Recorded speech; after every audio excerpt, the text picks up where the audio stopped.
Hey folks, Randy here, Dulin Cut Trim. So, I'm a part of a bunch of lawn care Facebook groups, and I used to interact with them a lot, but people are not very nice on there. And it bothers me, so I tend to not spend that much time on there. I'm on, I participate in a small engine repair group, and there's also a Facebook group. I think it's called, I want to say it's called like Lawn Pros for Christ or something like that. I don't know. They're not negative in there, so that's the main one that I choose to participate in. Anyway, a question that comes up a lot in these groups, and usually brings up some of the nastiest comments, is the what would you charge question. And I gotta be honest, now that I'm a couple of years into the business, the question does annoy me. But it's really hypocritical of me to be irritated by that, because when I first started, I didn't know. I didn't know what to charge or how to charge, or I had no idea. And so, while I don't think I ever specifically asked that in public, because I don't like when people are mean to me, I would read the comments, because, you know, for every 7 or 8 nasty comments, there'd be one person that would actually say something helpful. So I figured I would try and be that guy that's helpful. So when the question comes up, what would you charge? I'll just say this is how I figure it out. All right, so, and I'll use the example of dethatching. I've offered dethatching as a service, but I don't have a systemized way of charging for it. I just set a high minimum and, you know, called it a day. But now I actually own a dethatcher, and so I wanted to be able to systemize the way I did the pricing on that.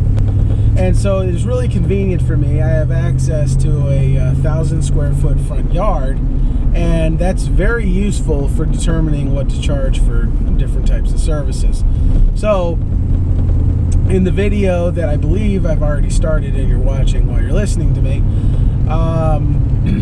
in this video I'm dethatching that yard. It's 1,000 square foot. So the way I figured that out, how I'm going to charge, is I have a specific production rate that I'm going for. I don't feel like putting it out here because I know some of my customers watch this channel. So we'll just say the production rate I'm shooting for is $100 an hour. All right, we'll just go with that. Might be more, might be less. I'll never say.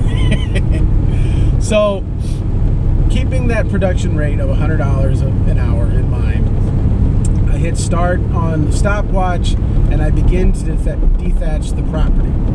Alright, so I go through, I dethatch it, I clean it up. I actually ended up doing it twice. I don't think that's caught on the video, but I ended up going through the whole property twice. And when it was all said and done, to dethatch a 1,000 square foot area, it took me about 20 minutes. Okay, so that means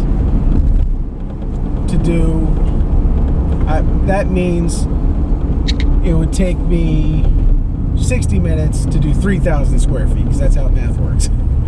So now that I know that my production rate for dethatching is 3,000 square feet per hour, so now I know that my cost is 3,000 square foot dethatching per 1,000 square feet. I can dethatch 3,000 square feet in 1 hour. So to meet my production rate, I would need to charge $100 per 3,000 square feet.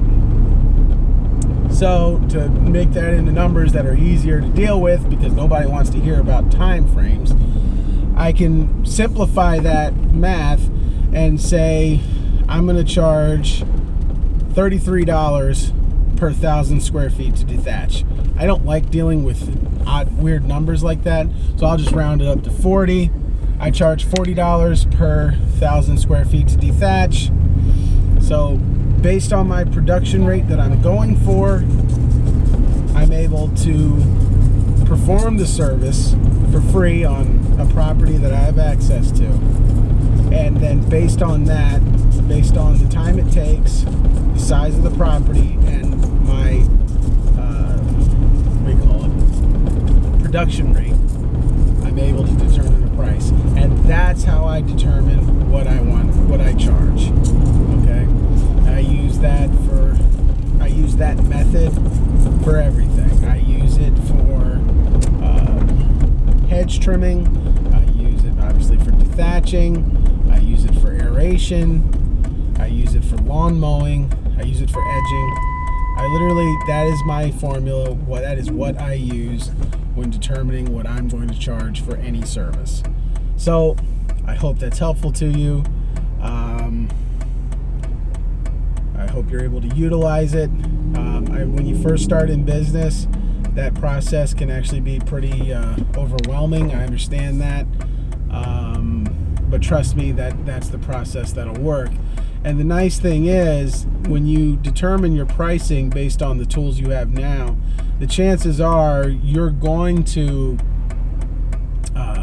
get more efficient and get more efficient tools as you move forward. And so while your pricing structure may be based on a $100 an hour production rate, as you progress in the business and you get better and more efficient, the actual production rate that you're going to realize will actually get higher. So hope this is helpful to you. Just wanted to pass on. That's how I determine what to charge. There are people that have been in this business way longer than me and may have a much better solution than I have. So if you've got it, please share. I would love to learn, and I'm sure everyone else would too. Thank you so much for watching. Have a good day.